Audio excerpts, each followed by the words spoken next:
Welcome to Ashley's Urban Garden, where I will share with you my gardening journey from seed to harvest. Please like, share, and subscribe. Happy Saturday, guys. I wanted to bring you guys along with me as I start seed starting mix for the official start of the seed starting season for me in Cleveland, Ohio. This is the first year that I am making my own mix. I have purchased seed starting mix before. I haven't used it historically. I always use Fox Farm products for seed starting.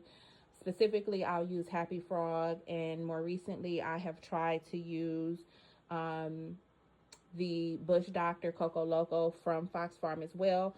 I really like the combination of them both. I think that Fox Farm has more, it's like peat moss based, and the Bush Doctor Coco Loco is obviously cocoa based, and I like the combination of them both. So I figured I would start my own and just cut out the middleman. But I am going to take you along with me. I actually already started the process, and I'll explain exactly what it is that I did. This is the mixture as of now. What I did was I used one of the blocks of Coco coir. Specifically, I used Burpee, which is the exact same size and the same price as this block here.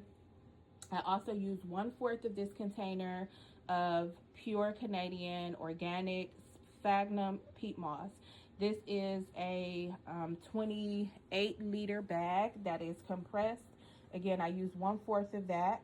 And I put it in this container, and I added some boiling water. I continued to add boiling water until the coco coir brick was rehydrated.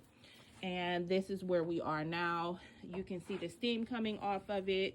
It's still very hot. I am going to let this cool completely. I'm going to continue to stir it occasionally and bring the contents from the bottom up to the top so that it can all be cooled off, because I will then add some perlite and vermiculite. Additionally, I will add some Mykos micrrohizae, probably just about a tablespoon or so, and I'll add about a handful of fertilizer to this mixture. But again, I don't want to do any of that until it's completely cooled off. So continue to follow along. I will come back and update you once this is cooled off. I'll probably give it about an hour or so. And again, just continue to stir it intermittently so that it cools off evenly. Okay, so I just poured the perlite into this container here, and I'm just going to dump it in. And then I am going to do the same thing with the vermiculite. I may use actually 1.5 of those containers of the vermiculite. So hang on. I'm sorry, guys. I don't have anything to prop my phone on, and I don't have a camera person. So we're going to do this together. Hang on.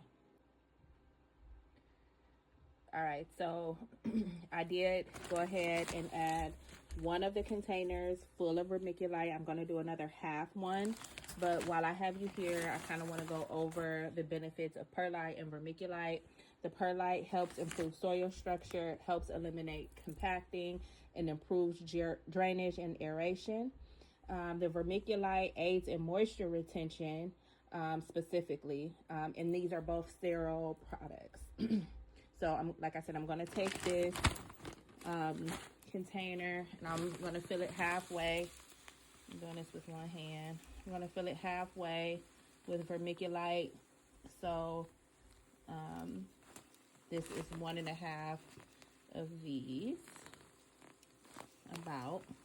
Of course, nothing is exact here. So that's about half of the container of this. And then I also forgot to mention that I'm going to add earthworm castings as well. I probably will add one of those containers full of earthworm castings. Hang on. Okay, this is the earthworm castings. We're adding those in.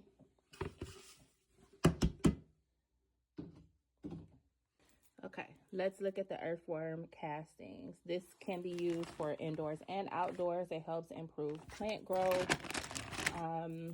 And the soil analysis is 1.20500. So the 1 is the nitrogen, and the 00 is it also has some calcium in it as well, 1% calcium. So nice little benefit to the soil.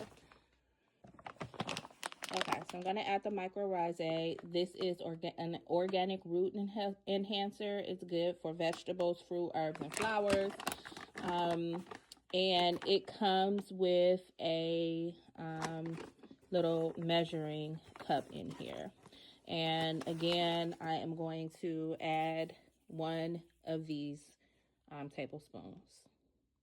Okay, so for the last product that I'm adding is this all-purpose Dr. Earth organic for all-purpose fertilizer. It's 222.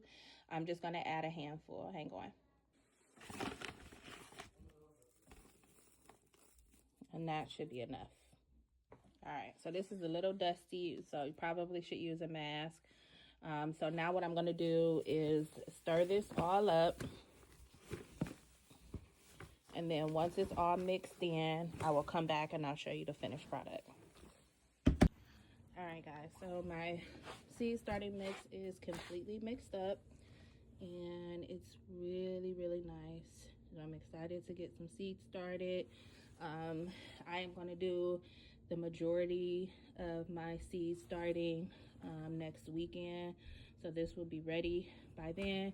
I think today I may start some snapdragons just to get something started, something to do. But yeah, I really, really like this mixture.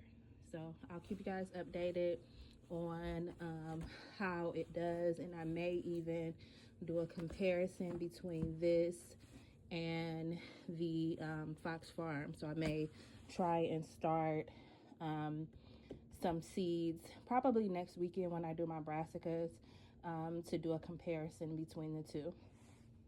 Don't forget to like and share and subscribe.